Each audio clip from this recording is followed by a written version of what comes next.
the idea that that's some of what we're doing with this class is God's family is, you look at 1 Timothy 5, 1 and 2, is composed by God on purpose, folks of different ages. And Titus 2, 3 and following says that we learn from each other, the older to teach the younger. But there's a blessing in this congregation, like a lot of others, but it's really a blessing here that there are so many of you who are in the same stage of life and in the same general age range, and to be able to have opportunities to get to know each other through like the family retreat is a great blessing. We're looking at the book of Proverbs. I'm going to go ahead and kind of crank into that. I have not done a two-parter before, but I didn't really get through much of the material on money, so we're going to talk a little bit more about that this week. And I came across a resource that I love. I don't think it's published. A preacher friend of mine in Virginia, an older man, still preaching, named Tommy South, has an unpublished book entitled Don't Be Dumb. And it's lessons from Proverbs. And it's really, that would be what Solomon would say if he was speaking to his son in 2025. Depends on the rules in your house. I don't know what your rules were. There were some bad words in our house and that aren't necessarily bad words. We couldn't say stupid, with the kids. And there's a few others that wouldn't be bad words for me to use, but probably would be a little crass to use in this room. So we had words for bodily functions and that sort of thing that were on the fly list and the no-fly list that we were trying to avoid crudity. And the boys love to tell that one time, and I'll probably get in a lot of trouble for this, that Kathy got really, really mad. And she used, it was during a lectureship, and they were misbehaving during the ladies' session and kept coming out, and I wasn't watching them like I was supposed to. I mean, that's, that a dad would be given charge of children and not do that job. I know it seemed very bizarre and unusual, but it happened. And she told them that she was going to discipline them hard enough that,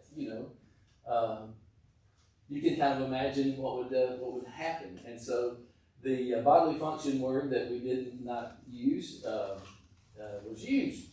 And it's been probably 25 years ago, and they still bring that up to her. So there's certain words, and dumb may have been one of those words. I went all the way around the mountain to tell you that. But I think Solomon is trying to say to his son, don't be dumb. Don't make foolish choices. And there's so many different ways, and with all of these things, that's why Solomon's talking to his son. The earlier that you can learn these principles, the better off the rest of your life is going to be. Maybe you have seen some of the statistics about invest in various investments that you could save many times more in your 40s and 50s and not come close to saving a fraction of that from the time that you were in your early 20s. The sooner that we have a healthy relationship with the various things that Solomon is talking about, the more years of fruitful and productive life we can live.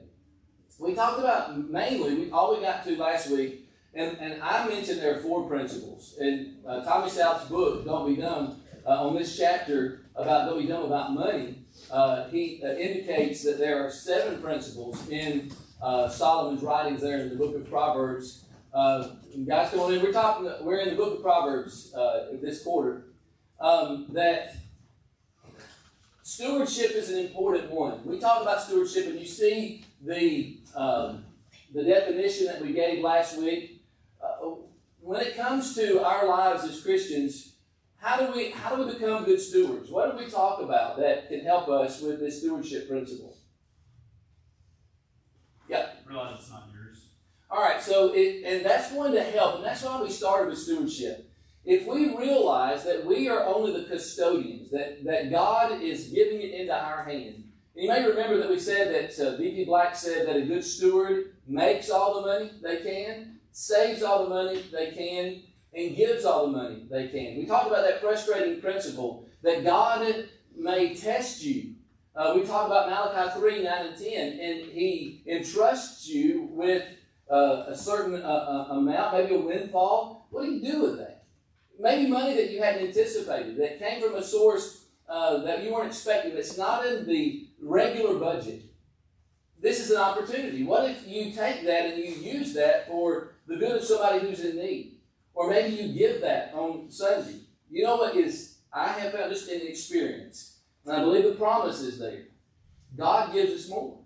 And we talk about the frustration of that principle is then what do? Is God gives us more, do we then use it as we have been using it? And if we don't, what happens with that? So we talked about various matters related to stewardship. I want to do some summary before we leave this. It wasn't in the material last week. I just wanted to add this. The passage we looked at for stewardship from Proverbs was Proverbs 3, 9, and 10. So if you turn over there just really quick, I want to look at it one more time before we move on to those other three principles. And I'm testing because I put up the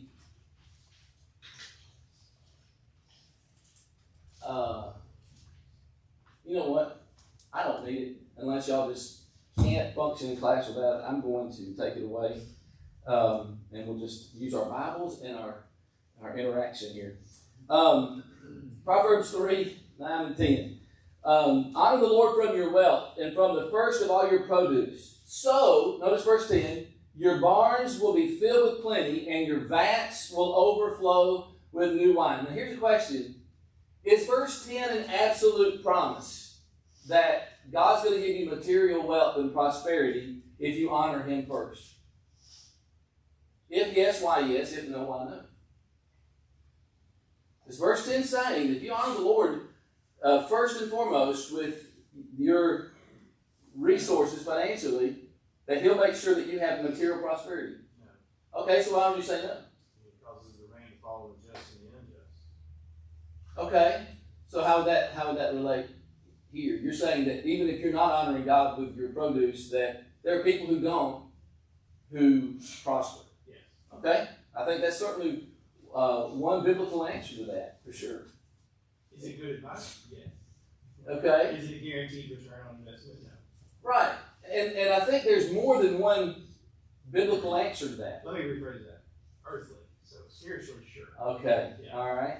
So I think that's one of the answers. I want you to think for a moment that Proverbs, along with the rest of Scriptures, has a lot to say about righteous people who are poor. Can you think of any? Righteous people who are poor. And so far as we know, stay poor. In all the Bible. All right, so that's the first one that came to my mind. Mark 12, 41 through 44. Right, Jesus is sitting at the treasury and he's watching all the rich as they put in their contribution. He says nothing about any of them. I don't know if there was one that day that just gave a monumental gift that was able to do an entire temple renovation. We don't know. But here's a woman who comes along with her 2 copper coins and she puts in all that she has. You'll notice in Jesus' response, he praises it and he says it's great, but it doesn't say, this widow goes on to become a tycoon in old Jerusalem, right? There's no promise of that. There's no even connection of that. You think about it's a parable, I think, but you have the rich man and Lazarus. Maybe it's built on a real story, but certainly there have been many stories like this. And so far as we can tell, he is poor, he's a beggar throughout all of his life, but where does he lift up his eyes? In paradise, in Abraham's bosom, right? So we have all of these indicated now, and I don't know how widely you have been able to travel at this point. I've done most of my mission work, in fact, over 90% of it in third world countries. And some of the most happy, contented, righteous people, sacrificial, by the way, widow's mite kind of folks who have very little resources of their own, and we could not imagine living on the small incomes that they live on and try to raise entire households on. And even out of that, they use that in order to help folks. Yes, they're in a different culture. They're in poor countries where this is the way that so many of them live. And yet, even though they are generous and they're good givers as much as they can, it doesn't lead to a material prosperity. And so, Proverbs tells us a lot about those righteous. The idea is that righteousness and wealth don't necessarily go hand in hand. So who sold us on that? How did we come up to the idea that if you're good, godly people, that God is going to make sure you don't have financial crisis and you're going to be rolling in the dough? Okay, do you think this has been around longer than old Joel. By the way, I was in a Kroger one time. Now, I live out in Colorado. I don't get this. And I love being in Kentucky because somebody goes, where are you from? But most of my adult life, I lived in places where people heard this and they thought, you're not from around here, are you? And so I was in Kroger and I was looking for something for my wife and went back to the back of the store, and the lady that was helping me was saying, you're a preacher, aren't you? And I said, yeah, I am. I was dressed like this. How do you know that? And she goes, you sound like that preacher. That one that's on TV. I said, who?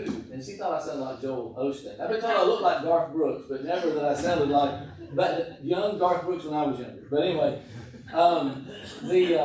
that was a rabbit that had, Joel, before Joel got there, this idea was around, wasn't it? Wasn't this part of the Friends contention with Job? That you find yourself in this situation because you've done something wrong. It's why you've lost all your possessions. It's why you've suffered in so many ways. Does it infect our thinking? Do you believe that God ought to bless you materially if you're being generous, if you're being a good steward of what God has given to you? Now, I think Landon's right. There are principles, and look, if we will think about it, and I think we mentioned this last week, put God to the test.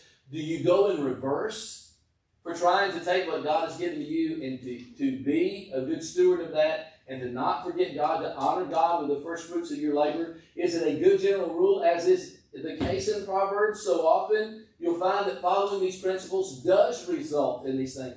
You come into the situation with God having given you X resources. You work a job. You have other opportunities that allow you, perhaps other streams of income, to come into a particular financial picture. Once there, use that in a way that honors Him. That's what Solomon is saying in Proverbs 3, 9, and 10. But don't make the mistake of thinking that this means that you're doing right, that God's blessing you because you're materially increased. Yeah. I was going to say, wouldn't you say this would kind of corrupt the system? If this was a guarantee, the devil would be right and people would serve just to get something. I mean, you couldn't ever tell if it was genuine. If you knew that being generous automatically equaled financial prosperity, how would God, I mean, He knows everything. How could He determine whether this person really just loves me if everybody that was sacrificial automatically received some kind of financial bonus? You never know. Man, that's exactly right. And of course, when we look at the book of Job, that's exactly what Satan's contention was, that you can forget Job serving you anymore because of that. And it's not primarily what we look at in the book of Job as our principles of what's going on in the book, but that is huge. It's central. And us being able to see, how about, let's take it out of Tanzania or Cambodia or Bangladesh. Have you known people that live very modestly and yet were known that you could tell that they were generous? We had a couple in Colorado, and they lived on a very fixed income.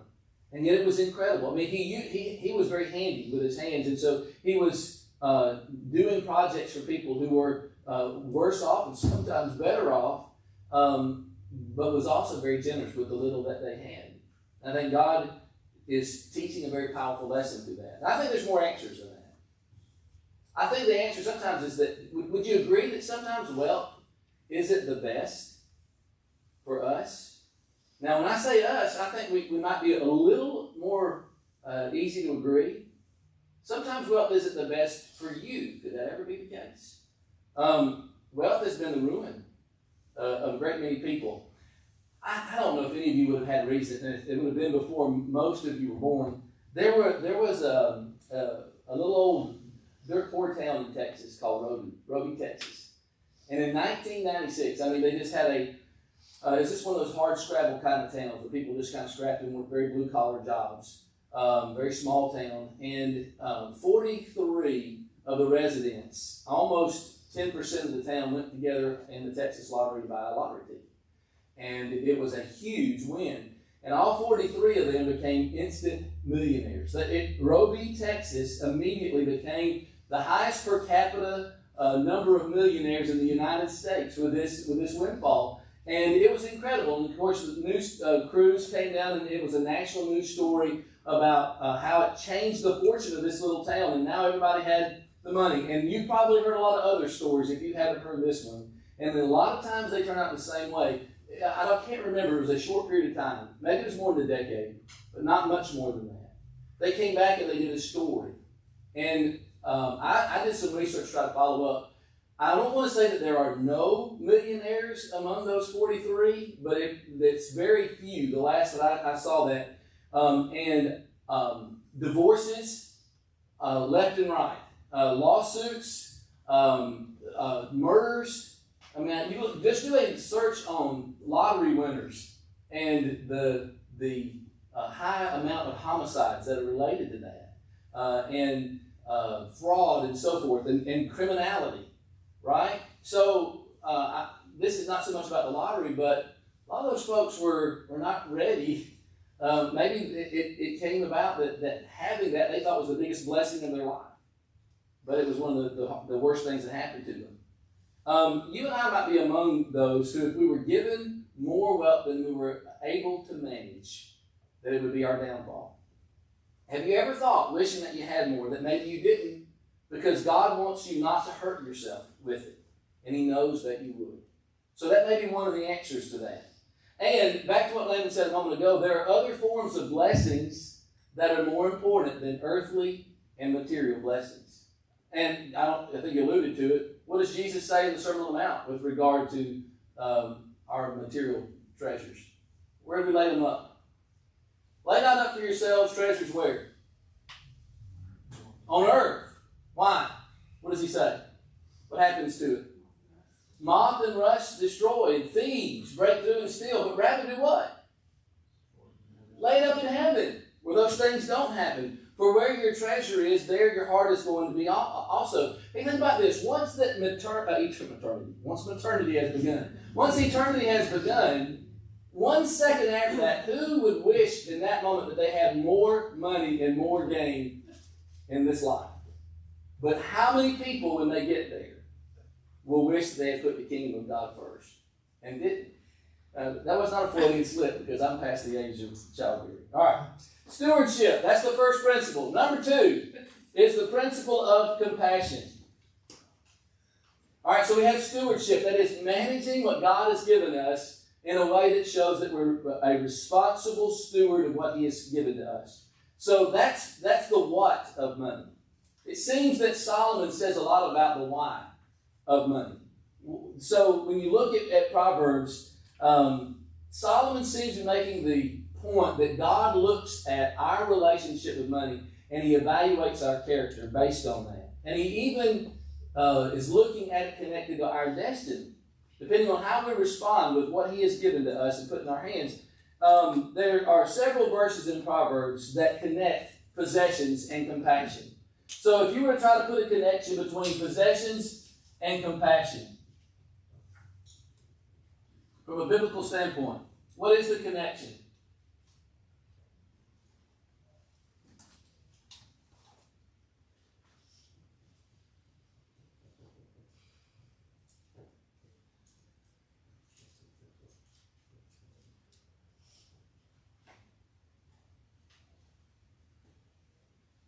So there's some conditional statements in the book of Proverbs. Positively conditioned. God is kind to us when we're kind to others. Negatively speaking, when we're cruel or harsh or withholding when we could do for others, then God repays that. Here are some connections, it seems to me. God looks favorably on those whose hearts are touched by the needs of others. And especially when it moves us to give and to sacrifice in response to the needs that we see.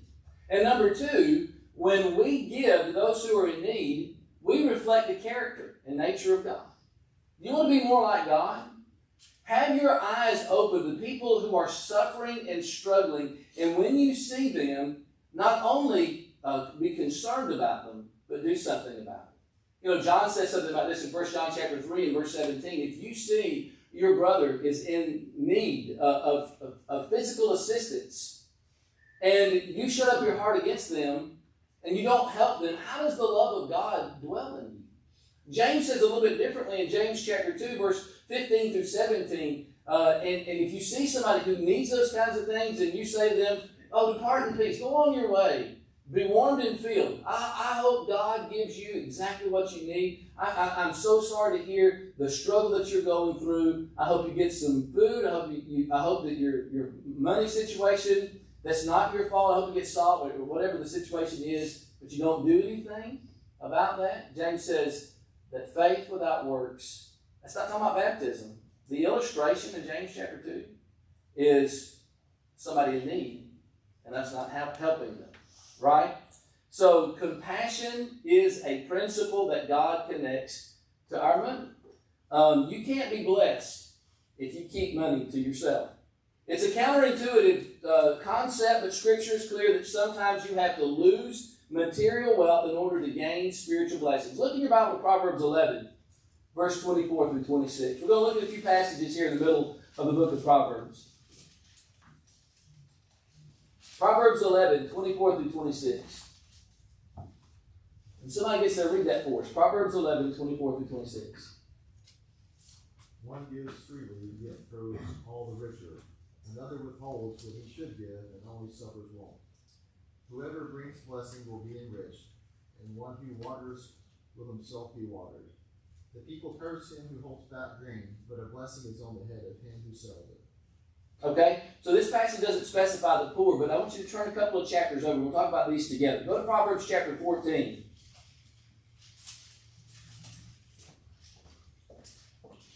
Proverbs 14. And if somebody will read verse 21 and then read verse 31. He who despises his neighbor sins, but he who has mercy on the poor, happy is he. Okay? He who oppresses the poor reproaches his maker, but he who honors him has mercy on the needy. Okay, just a couple of notes. That word happy is blessed, and that word gracious is generous. So in order to appreciate the blessings like Solomon's talking about in Proverbs chapter 14, verse 21, we need to be aware of the oppression that took place in Bible times. When you think about the poor and the rich, I don't know, it's hard for us to see this in 21st century America, where we have maybe a shrinking middle class, but we have a middle class. And we have a large number of those who would be in an upper class. And we have a lower class, and even that lower class has resources unlike a lot of other places in the world has ever known. But that's not the picture of Solomon's day. You had very few wealthy people at the top of the economic ladder. And the rest of the people were pretty much gathered at the bottom of that ladder. And there was a steady situation that was taking place, and a lot of it was because God's people, we're talking about in the context of Israel, God's people were not responding to the poor in the way that they should. So what would happen is that people who were struggling to make ends meet, and there is a way in which we can relate to this. You're going paycheck to paycheck, and there's a large number of folks that are doing that, and just one crisis away from having some really serious problems. Now, in our country, people turn to credit card, to debt and that sort of thing, and getting loans in order to take care of this. Those resources didn't exist. And so what would happen is that something would happen, maybe in this generation, maybe in the next generation. They had a small amount of land, but they could not keep doing it. The debt was too big, so they had to sell off that land. And there were this small portion of rich people who were ready to come along and take advantage of that. And they did. When they weren't living righteously, the rich were looking. So you have the prophets especially talking about oppressing the poor. That's the principle here. Not only that, when they didn't have any more land or any more possessions to sell, what did they have left to sell? Themselves. And so you have slavery. And of course, this was forbidden by the old law, and yet it was practiced continually. And so Solomon comes along and says, if you practice this kind of injustice, taking advantage of others, but what do you need to be doing instead? You need to see something. So you think about some of the provisions of the law for the poor, not to gather up what's at the edge of your field, not to go in and do further gleaning so that you can make yourself richer, but you provide that for the poor. God has always cared greatly for people who struggle, for people who are poor, disenfranchised, and can't take care of themselves. And the way that God does that is through you and me. God could open up a pipeline and drop it directly on people who are struggling. But we don't see that. And Solomon says that there is a reap and sow principle here. You see somebody who is poor and you don't help them, you're not compassionate. If it doesn't break your heart and you do something about that, you're sinning against them. But then he goes on to say in verse 31 that you're doing this to God. You're taunting your Maker if you see that. It can be hard for us to really be paying attention to this, but it makes me think of that parable of preparation for the judgment. And I don't know if it was Hiram, if it was another Bible class, where you talk about what is the specific variables at the judgment day that our Lord is talking about when he's dividing the sheep from the goats. This ought to hit us as a very sobering principle. You know, right? When Jesus says, you're on my right hand, you're on my left. What's the matter of discussion there? What's the issue? What did they do or did they not do? When did we see you what? Hungry? Thirsty? Stranger? Naked? Sick? And in prison? And we did not minister unto you. What is Jesus' reply? Now, on the positive side, I saw that both groups asked this question, and what's Jesus' answer in both cases? The least of them. Yeah, the least of these. Who's the least of these? What would be another way of putting that? All of his creation. Sure. The most worst off. The most vulnerable, the most impoverished, the ones who cannot help themselves the most. When they could not, Jesus says, no matter in the most abject, difficult situation, and here you are, I had you on this earth as one of my resources, and you saw this, and you didn't do this. The point being, by the unrighteous, if we knew it was you, we would have done it. If it had been Jesus who lived life that way, though he was rich, for your sake he became poor, that you through his poverty might be made rich. Yes, I know there's a lot going on there, but certainly financially that's true. We would have acted differently. And so when we see them, so how does that play out? How can we do that today? How can you be compassionate with what God has given you in the context of what Solomon's saying in Proverbs, what Jesus is saying in Matthew? Here's another passage, Proverbs 19:17. One who is gracious to a poor man lends to the Lord, and he will repay for his good deed. Or Proverbs 28:27. He who gives to the poor will never want, but he who shuts his eyes will have many curses.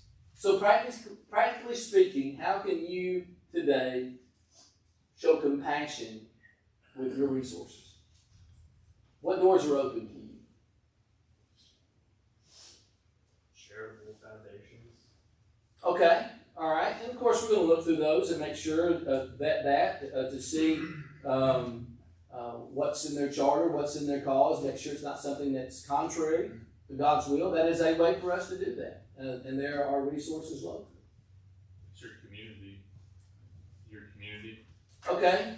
And a lot of us, many of us, where we live in our immediate community, they're going to probably be in the same, at least appear to be in the same circumstances as we are. So how do we find those places in our community that are struggling financially? What can we do? We have to look first. All right, so back to that last passage we looked at. You have to have your eyes open for the folks who are struggling in that way. Let's go back to where we were last week.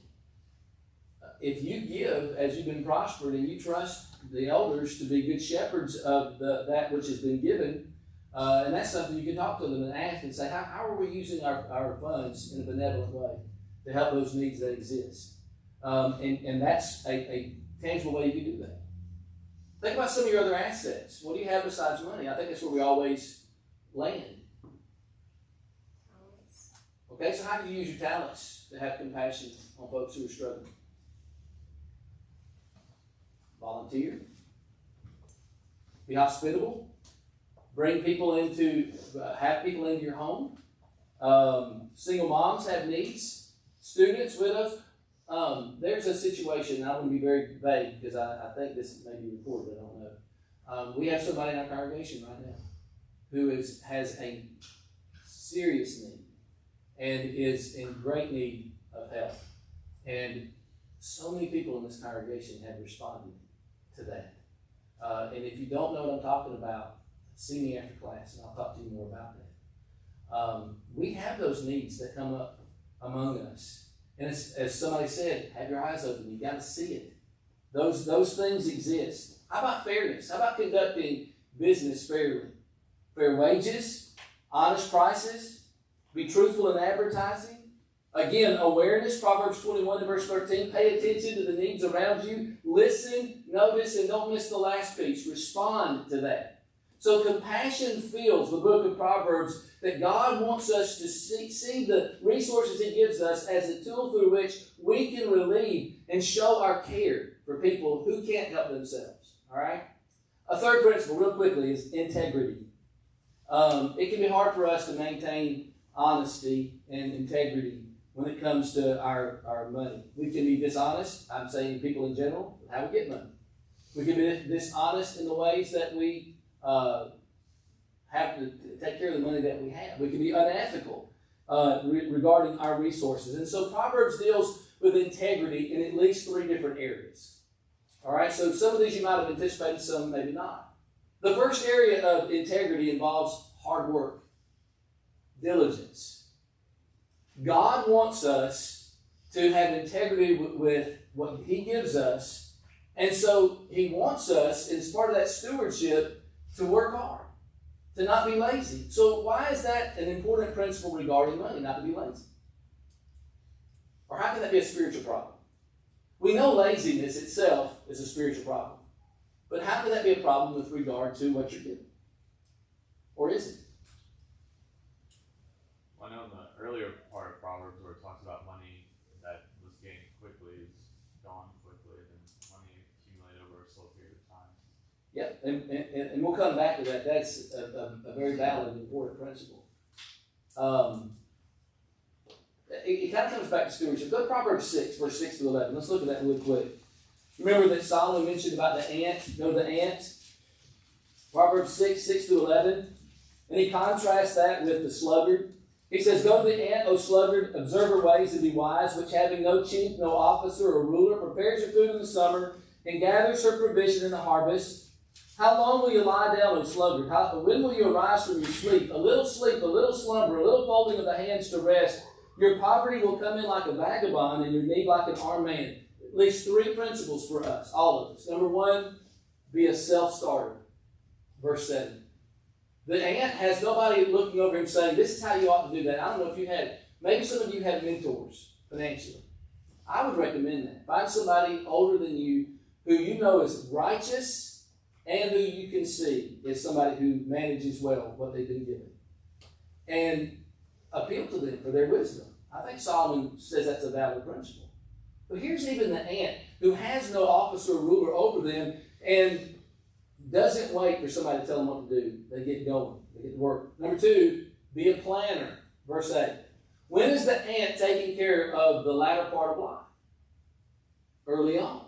In the summer. Before the harvest. It's preparing for those things. Number 3, work when you don't feel like it. I don't think any of us are ever going to be what we need to be as a steward of God's material blessings if we don't work when it's not easy to do that.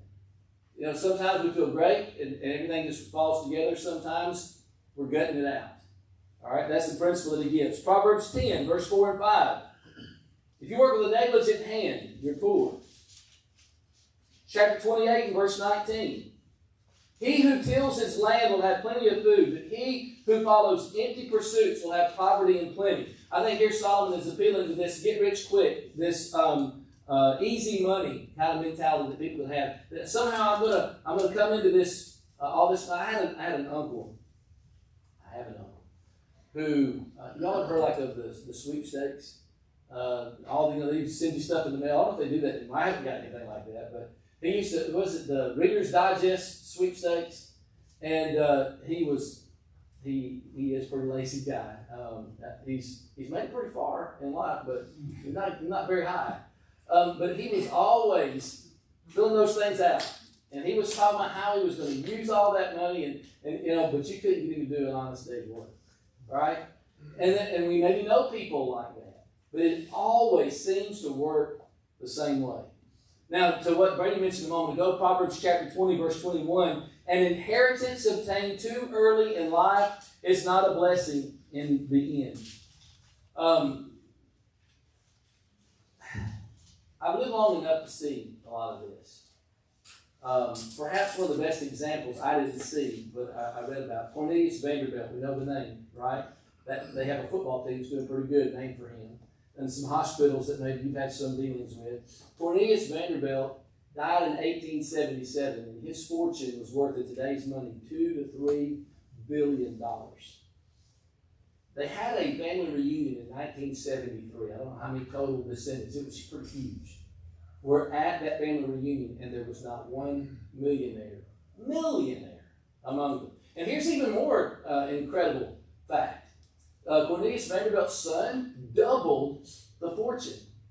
And they lost most of that in the next generation. And all that was lost was by the wife of one of the grandsons.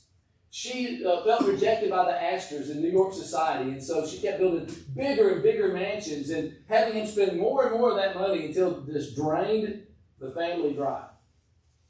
Why is it that if it was given to you, why is it that we tend not to take as good care of it? We didn't have to work for it. Okay, and so, but how does that become a problem for us? I think we neglect what's given to us, and we don't value what we inherit gift-wise, so we don't spend it wisely, nor do we have the, wisdom of how to use it. Okay, yeah, I think that's right. So is it wrong for your parents to help you get started in your life? To give you some money? Is it always wise? You ever heard that there's no free lunch? You ever heard that there's no strings attached arrangements? Be careful. And when I do premarital counseling, one of the things I mention is that there's 5 problem areas in marriage. And guess what's number 1 on the list? And what I mentioned, another one on the list is in-laws. When you invest in something, you just throw it off into the black abyss and then don't check after it. When you invest in something, what do? The more you invest, you want to make sure that investment's getting returned, right? So you're very involved, right? You should be. So if you're giving a lot to your kids, what do you want to do? Make sure you get more in the business, don't you? In their business. I don't look. None of us get to where we are on our own, but we need to be very careful about that principle. I don't know how many of you have. None of you have driving kids yet. So when your kids get to that driving age, there's a lot of different ways to respond to that, right? You could do what my dad did and say, "All right, I'm going to loan you the money to buy your first car. You're going to pay the insurance." And I did. Now I will say, even despite that, I wasn't the most responsible. I took good care of it, but I didn't. I should have been older when I started driving. Let's just say that. But on the other end of that, somebody may give their child a brand new, very nice automobile. Is that wrong? Not at all. But can it sometimes create, if there's not some kind of arrangement, can you be a little less likely to take care of it? One of the folks that a brand new Christian in Colorado was the retiring CEO from Western Union, and I thought he had money to burn, but his principle with all his kids was, it was the same one that my dad had. My dad does not have money to burn, but he loaned his kids the money to buy their car, a nice car. He said, I didn't buy him a jalopy. I wanted to have something good and reliable. It was a nice car. But they paid him back. Now, they didn't always pay everything back, but they were putting money down on that and providing the insurance. I'm not saying all the specifics. I gave you a specific example. But there is a principle that says we need to understand the value of the money that our children are entrusted with and our grandchildren, as we ourselves are. And make sure that if it comes easy come, it may be easy go. And so Solomon spends a lot of time with this principle of diligence and hard work, and that is a principle of stewardship to take care of that. Integrity also involves honesty. People are dishonest with possessions all the time, cheating on taxes, overcharging people for services, charging people for services not rendered, not paying our bills, getting in debt. I just saw this morning that can you guess what the average credit card debt load is for the average American household? You want to proffer a guess? 30,000. 30,000, 2,000, 10,000. It's encroaching on 11,000 average household, and that can often be an integrity issue, that we are trying to live beyond our means, and money is a great servant, but is a terrible master, and the borrower is the slave of the lender, Solomon is going to say. Proverbs gives us God's view on dishonesty with money. Proverbs 10:2, treasures gained by wickedness do not profit, but righteousness delivers from death. We see a lot of people who are dishonest in their property. So what is Solomon's point? Where's the death come? Where's the problem come? What if a man gains the whole world? What shall it profit a man if he gains the whole world and loses his own soul? If we're dishonest with it, that's what can take place. If you have to lie, cheat, and steal to get stuff, you have overpaid, and you've paid with a resource that's too valuable to give up. And then integrity involves avoiding debt. 22:7. The rich rules over the poor, and the borrower is the slave of the lender.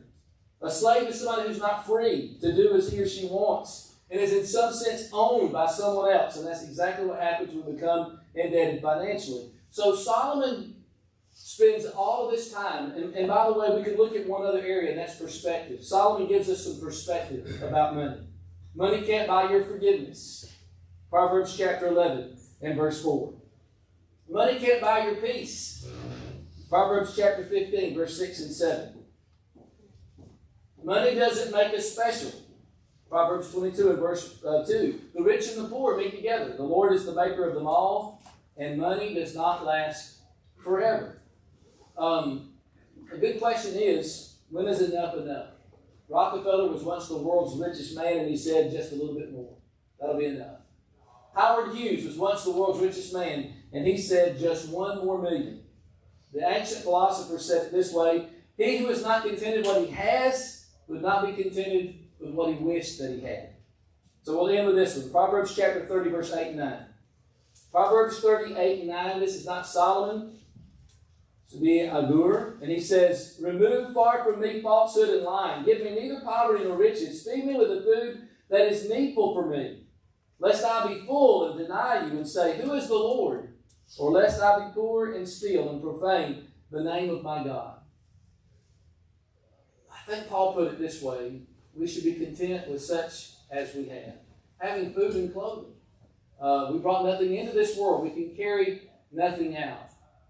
In a sense, Solomon is saying there are so many ways to wisely use money that both honors God and helps people around us. And there are so many ways, Paul says, for us to pierce ourselves through with sorrows and to live a life that leads to destruction with the misuse of that great resource that God has given to us. And so he would say to us, don't be dumb. Use these principles in the book of Proverbs, and out of that, through that wisdom, bless your life, bless those around you, and honor the God who gave it to you. Thanks very much for your attention.